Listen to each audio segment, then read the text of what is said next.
30 years ago this week, the freighter Edmund Fitzgerald left Superior, Wisconsin, headed for Cleveland. But the ship encountered a powerful storm and sank in Lake Superior. All 29 crew members were lost. On a November night, the Sturgeon Bay man you're about to meet will never forget.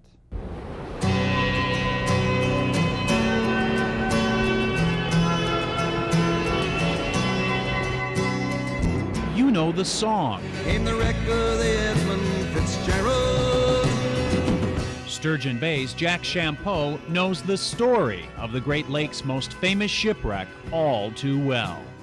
He was a good man, very good man.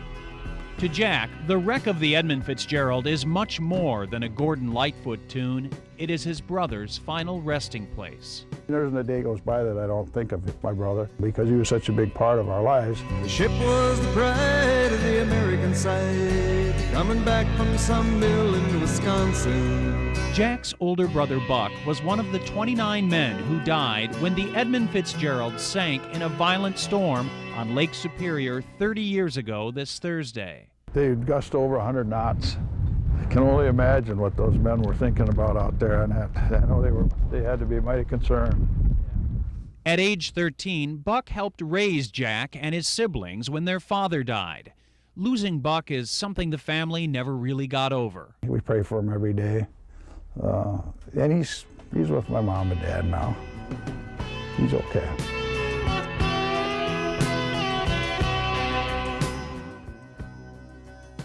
Superior, they said, never gives up her dead when the gales of November come early.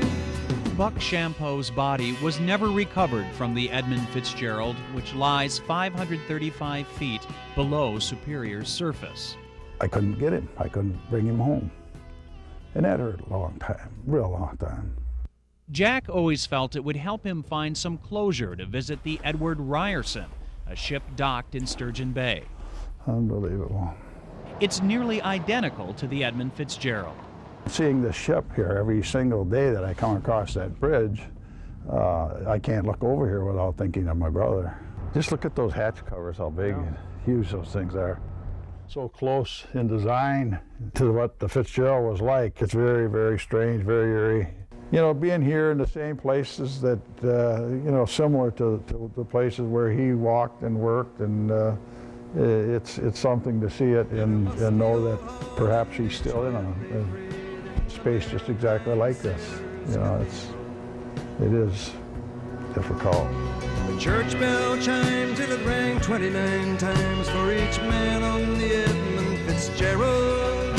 On that night 30 years ago, when the gales of November came early, families like Jack's lost brothers, fathers, and sons.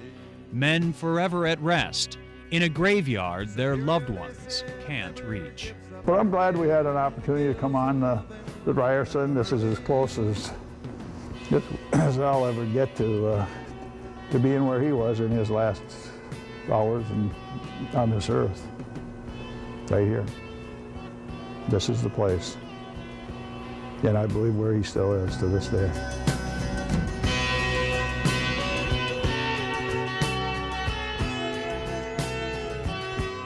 This Thursday, Jack and others who lost family on the Edmund Fitzgerald will gather at the Great Lakes Shipwreck Museum at Whitefish Point, Michigan.